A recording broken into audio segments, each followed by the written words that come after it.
الحمد للہ رب العالمین الصلاة والسلام علی سید الانبیاء والمرسلین اما بعد فاعوذ باللہ من الشیطان الرجیم بسم اللہ الرحمن الرحیم الم یأن للذین آمنوا ان تخشع قلوبهم لذکر اللہ وما نزل من الحق صدق اللہ العلی العظیم وصدق رسوله النبی الامین المتین الکریم ونحن على ذلك لمن الشاہدین والشاکرین والحمد للہ رب العالمین۔ نہ کوئی گل رہے گا نہ چمن رہ جائے گا، بس رسول اللہ کا دین حسن رہ جائے گا۔ ہم سفیروں باغ میں ہیں کوئی دم کا چہچہا، بلبلیں اڑ جائیں گی سونا چمن رہ جائے گا، بلبلیں اڑ جائیں گی سونا چمن رہ جائے گا۔ اطلس و کم خواب کی پوشاک پر نازاں نہ ہو، تنے بے جان پر خاکی کفن رہ جائے گا۔ سورہ حدید کی آیت نمبر 16 تلاوت کرنے کا شرف میں نے حاصل کیا۔ قرآن مجید والفرقان حمید میں اللہ رب العالمین ارشاد فرماتا ہے، کیا ایمان والوں کو ابھی وہ وقت نہ آیا کہ ان کے دل جھک جائیں اللہ کی یاد اور اس حق کے لیے جو اترا۔ یہ ہمارے لیے مقام غور ہے۔ کیا ابھی وہ وقت نہیں آیا؟ کیا ایمان والوں کو ابھی وہ وقت نہیں آیا کہ ان کے دل جھک جائیں؟ یقیناً ہمارے دل جھک جانے چاہیے، اللہ کی یاد میں جھک جانا چاہیے۔ دور حاضر میں یہ بڑی مصیبت جو ہم پر آئی ہے، یہ کورونا وائرس کی وبا جو ہم پر آئی ہے، یقیناً یہ ہمیں اس بات کی دعوت دیتی ہے کہ ہم اللہ رب العالمین کی یاد میں اپنے سروں کو ہی نہیں اپنے دلوں کو بھی جھکا دیں۔ یہ بہت ہی عبرت کا مقام ہے۔ ہم یہ سوچتے ہیں کہ کورونا وائرس ایک وائرس ہے، ایک وبا ہے، لیکن اس کا دوسرا پہلو بھی ایک بنتا ہے، ایک دوسرا نظریہ بھی سامنے آتا ہے۔ بعض جگہوں پر میں دیکھتا ہوں کہ یہ ایک وائرس صرف نہ ہو کر ایک استاد کی طرح نظر آتا ہے، ایک قدرت کے نظام کو درست کرنے کے لیے اللہ کی طرف سے بھیجا ہوا ایک استاد نظر آتا ہے۔ ہم نے اپنی آنکھوں سے دیکھا کہ سرکار دو عالم صلی اللہ علیہ وسلم کی حیات ظاہری کے بعد صحابہ کرام کے پاس جو دین تھا، جب وہ تابعین کے پاس پہنچا، تابعین کے بعد تابعین کے پاس پہنچا، پھر اولیاء کاملین کے پاس پہنچا، ائمہ و مجتہدین کے پاس پہنچا، اور دھیرے دھیرے یہ معاملہ آگے بڑھتا گیا، اور ایک طویل عرصہ گزر جانے کے بعد آج ہم جس دور میں جی رہے ہیں، 21ویں صدی کے اس دور میں، جب ساری دنیا میں بگاڑ پیدا ہو گیا، لوگوں نے قدرت کے ساتھ چھڑکانی کی، اور تو اور یہ معاملہ ہو گیا کہ دین کے ماننے والے، ایمان کو قبول کرنے والے، ایمان لانے کی گواہی دینے والے اپنے ایمان و عمل میں کمزور ہونے لگے، تو ایک ایسی وبا آئی کہ جس نے ہمارے حالات کو بدل دیا۔ آپ غور فرمائیے کہ یہ کورونا جو ایک وائرس نظر آتا ہے، یہی کورونا مجھے ایک استاد بھی نظر آتا ہے۔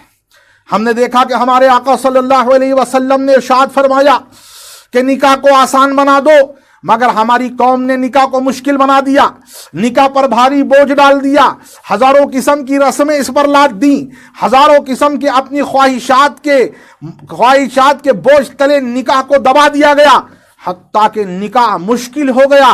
اس ہماری قوم کے اندر، ہماری برادری کے اندر، ہمارے ماحول کے اندر نکاح مشکل ہو گیا۔ ایک نکاح لاکھوں کا ہونے لگا، ایک نکاح کروڑوں کا ہونے لگا، نکاح میں بہت ساری خواہشات داخل ہو گئی، بہت ساری خرافات داخل ہو گئی، اور جب یہ معاملہ بڑھتا چلا گیا، ہمارے پروردگار عز و جل کو یہ بات جب پسند نہیں آئی کہ مسلمان نہ دین کی مان رہا ہے، نہ خدا کی مان رہا ہے، نہ رسول کی مان رہا ہے، نہ اپنے اولیاء کی مان رہا ہے، تو اللہ نے ایک وائرس کو بھیج دیا۔ اب اس وائرس نے اس وسیع و عریض پھیلے ہوئے خواہشات کے کاروبار کو سمیٹ دیا، اور اب ہم نے دیکھا کہ جہاں نکاح کروڑوں میں ہوا کرتا تھا، جہاں نکاح لاکھوں میں ہوا کرتا تھا، اب وہ نکاح جو ہے چند روپیوں میں بھی ہو جاتا ہے، چند لوگوں میں بھی ہو جاتا ہے۔ ہم نے دیکھا کہ 5 آدمیوں میں نکاح ہونے لگا، سبحان اللہ، مسجدوں میں نکاح ہونے لگا۔ تو یہ جو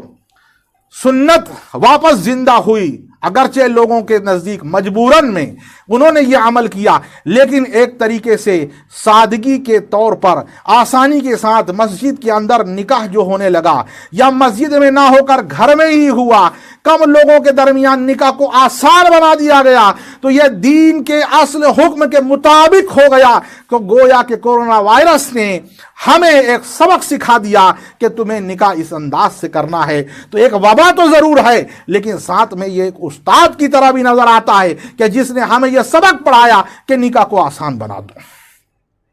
تو اس وائرس نے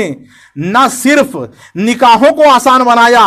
بلکہ اس وائرس نے عیدگاہوں کا بھی خیال رکھا۔ عید کے دن یہ ہوتا تھا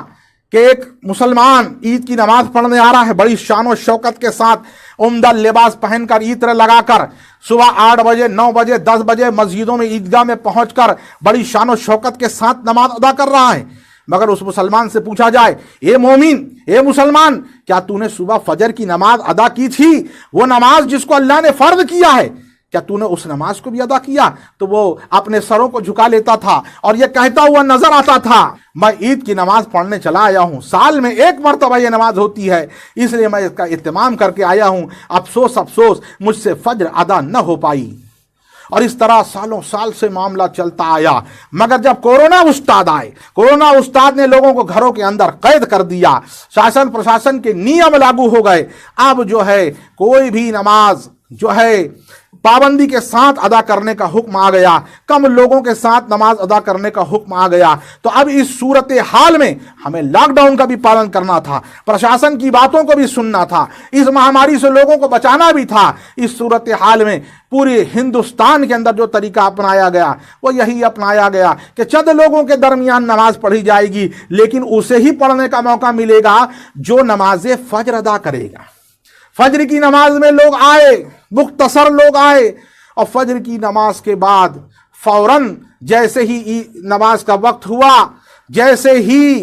فجر کی نماز کا وقت مکمل فوراً نماز پڑھی گئی، گویا کہ جس نے فجر کی نماز پڑھی اسے ہی عید کی نماز ملی۔ تو کورونا استاد نے نہ صرف نکاحوں کو سدھارا بلکہ اس نے عیدگاہوں کو بھی سدھار دیا۔ تو اس نظریے سے اگر آپ دیکھیں تو کورونا نے بہت ساری چیزوں کو سدھارا ہے، ہمارے تاجروں کو سدھار دیا، جو رات 10 بجے تک 11 بجے تک اپنی دکانیں کھول کر دھندا کرتے تھے، رات کو 12 بجے 1 بجے تک کھانا کھاتے تھے، اور صبح فجر کی نماز کا وقت ہوتا تھا تو تان کے سوتے رہتے تھے۔ معاذ اللہ ثم معاذ اللہ، یہ تمام قدرتی نظام درہم برہم ہونے لگا۔ اللہ نے ایک ادنا سے، ایک ہلکے سے، ایک نہ دکھنے والے وائرس کو بھیجا اور تمام نظام کو درست کر دیا۔ تو اے ایمان والو، کیا اب بھی وہ وقت نہیں آیا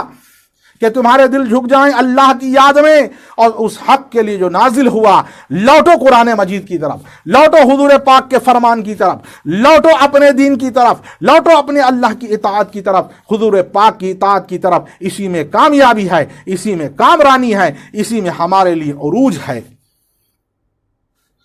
ان کے نقش قدم کو چھوڑنا ہے وجہ بربادی، ان کے نقش قدم کو چھوڑنا ہے وجہ بربادی، اسی سے ہو گئی قوم بے اقتدار اپنی، ہمیں کرنا ہے شہنشاہ بطحہ کی رضا جوئی، وہ جو راضی ہو گئے تو رحمت پروردگار اپنی، وہ جو راضی ہو گئے تو رحمت پروردگار اپنی۔ اللہ تعالی ہمیں عمل خیر کی توفیق عطا فرمائے، کہنے میں جو کچھ غلطیاں خامیاں ہو گئی ہوں پروردگار عالم معاف فرمائے۔ استغفر اللہ ربی من کل ذنب واتوب الیہ، لا الہ الا اللہ محمد رسول۔